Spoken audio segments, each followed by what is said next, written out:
Hello, my cookies. Welcome to Russell Cooks. Thanks so much for tuning in. So it's fall, and you know what that means. It's time for butternut squash soup. I'm going to be doing that today with a little twist. I'm going to be adding a little bit of Asian flavor in there. We're doing some Thai green curry paste. If you really want that butternut squash flavor, you have to concentrate it. You don't get it by doing it on the stovetop, so you have to use your oven to get the best results. So that's what I'm going to do here. Let's gather our ingredients. I'm going to be using this massive butternut squash. I'm going to be doing some shallots, a little bit of garlic. I'm going to toss these with a little bit of oil. I'm going to roast them, and towards the end of roasting, it's going to take about 45 minutes. I'm going to toss some green curry paste on them. For our garnish, you're going to need some cilantro, some sour cream. I highly recommend instead doing some canned coconut cream as opposed to sour cream. I can't eat coconut, but I can eat sour cream, so I'm going to use that here. You need some limes, a couple apples. I'm not going to use all these because these are massive. I might end up throwing some of these into roast with the butternut squash because this is just for the garnish on top. And then, of course, some additional lime juice. When I choose a butternut squash, I really like to get this part really thick. It gives me more bang for my buck.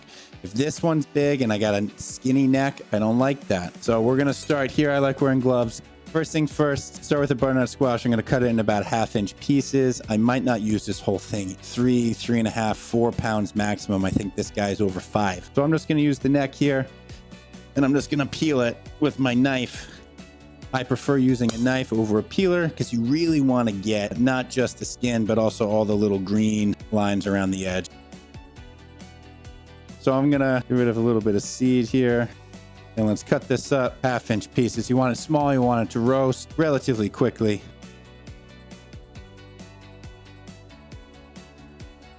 Now that we got our butternut squash, work on our shallots. I got relatively large shallots, so I'm only going to be using 3. You can obviously go up to 4 if they're a little bit smaller. Now this, I'm just going to quarter them through the root end, get the skin off, and I'm going to roast them up like this. I like shallots here a little bit more than onions.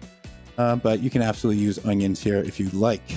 Also, if you feel like your butternut squash is a little pale, it's not as deep and orange as you might like, you can absolutely throw in a deep orange sweet potato or carrot here just to give it a little more color without affecting the flavor at all. So we got our butternut squash, we got our shallot. We're just going to do a couple cloves of garlic here. It's just some background depth, if you will. You're not really going to want to taste the garlic. And leave them relatively whole. I have my oven set 475 degrees. It's going to be a 30 to 45 minute roast time. You want to get your butternut squash nicely browned, not burned. If you want to do it at 450, do it at 450. I'm doing lower mid rack. I want to get some browning on the bottom here. I have also sprayed this because I want the browning to stick to the food, not to the pan. I've lined it with tin foil just to make it easier. I'm going to toss this butternut squash with a couple tablespoons of olive oil here. This helps it cook a little more evenly. Oh, it's so beautiful. Look at that. So you're going to want to stir it at least once, if not twice. 5 minutes before it's done, toss it with the green curry paste. Don't forget, you need to season as you go. So season this with maybe 1/2 teaspoon of kosher salt, 1/4 teaspoon if you're using table. So I'm going to put this in the oven. Again, 30 to 45 minutes. I'll probably check it and stir it at the 20-minute mark. I have about 10 more minutes left on my roasted butternut squash soup. I didn't agitate it too much because it was still browning on the bottom, but I have rotated the pan halfway through. I am going to finish up some of my garnishes here. For our garnish, I like 2 different types of apple here. I have a Honeycrisp apple here and a Granny Smith. Granny Smith tends to have a great texture and it's a little bit tart. I think it's going to pair well with this soup, and I really like Honeycrisp here for their crispiness and their sweetness. Cut this up pretty thin here. I am going to put a teeny bit of olive oil, 1/4 teaspoon. Now I'm going to hit it with a little lime juice, toss it around, and this should keep it from browning. Not going to mince it up. I'm going to leave it relatively big. All right, so we got cilantro, 2 different types of apple, a little olive oil, a little lime juice. Going to toss that around, let that sit for a teeny bit. Don't forget, a little bit of salt goes a long way. We need to make a sour cream topping here. I am going to do a couple tablespoons of sour cream. Now, again, you can absolutely use canned coconut cream here. And I'm just going to do a little bit of lime juice just to loosen it up. I want my sour cream to drizzle.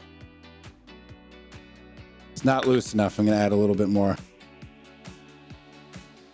It's time to pull out our butternut squash. We're going to toss it with a couple tablespoons of green Thai curry paste.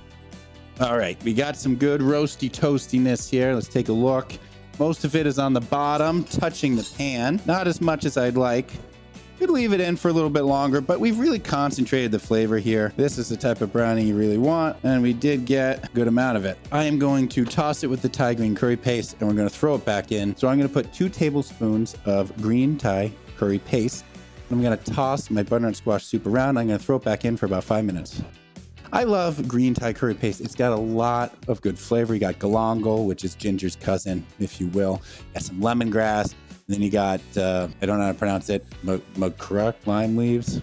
Anyway, love this stuff. So much good flavor. Toss this around. Oh, yes, I can smell it. All right, I'm going to put it back in for about 5 more minutes. Now, while that's roasting, let's get the rest of the ingredients we're going to need for the soup. You're going to need chicken broth. You can absolutely use vegetable broth here if you want to keep this vegetarian. I have a bone broth because I like it. I'm going to add a little bit of fish sauce, and that's pretty much it. We got all our flavorings in. We've roasted everything up. We're going to add it to a blender. Turn the oven off. We got some really good roasty toastiness right here. It's very fragrant. That Thai green curry paste is coming out strong. So let's get this stuff into the Vitamix here. Do that any way you want. Now, you don't need to do it all at once. You absolutely can do it in batches. I'm going to add essentially 4 cups of chicken stock here. Now I'm going to add 1 tablespoon of fish sauce. That'll add a nice salty bite as well as some deep umami. You can absolutely use soy sauce here, even a little sesame oil as a drizzle on top. Let's blend this guy up. Now you can see I got a big pot out here. This is for heating it up. Look at that soup. I'm just gonna bring it up to temperature. Oh yeah, I just smell it. By the way, I've never made this before. I kind of made this up as I went. So fingers crossed. Got a nice hot bowl. Butternut squash soup here. I'm gonna try and get a little bit of this sour cream to kind of stay on top. If it won't, it's because it's too thick. Let's put a little bit more lime juice in here. I would taste the soup before you serve it. If it needs a little bit of sweetness, a little bit of maple syrup will go a long way here. If you feel like it needs a little bit more salt, do that. Season to taste. If you want to season with fish sauce, you absolutely can. We got our apple mixture here, a little lime, cilantro, 2 different types of apple. You can do this. If I can do this, you can do this. If you've ever seen the movie Ratatouille, it's like everyone can cook. And then at the end, they say, not everyone can cook, but a good cook can come from anywhere. I completely disagree with that ending. I think everyone can cook. Professional cooks can do a lot of the stuff faster and easier, but that's just practice. This is my favorite part. We're going to taste it here. I'm just going to do a little bit of the soup straight on. Wow, that is surprising. You get a lot of the butternuttiness, you get all of that kind of just creamy texture, and then all of a sudden, and so I might have put it a little bit much, so maybe scale back to a tablespoon. That Thai green curry paste comes in and it is bold. It's got a little bit of spice and it melds there with that butternut squash. It is fantastic. Let's try it with a little bit of this. Yes, sour cream. Really good there. Let's get it with this cilantro. I have a feeling the cilantro apple's gonna elevate it even more. Oh, cilantro is perfect here. Oh my gosh. Don't skip the cilantro.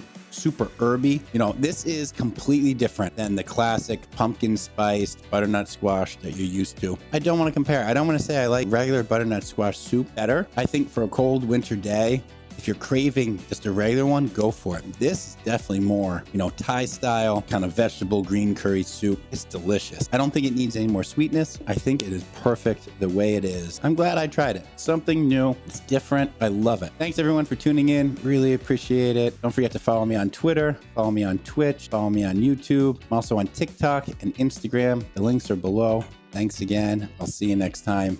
Take care.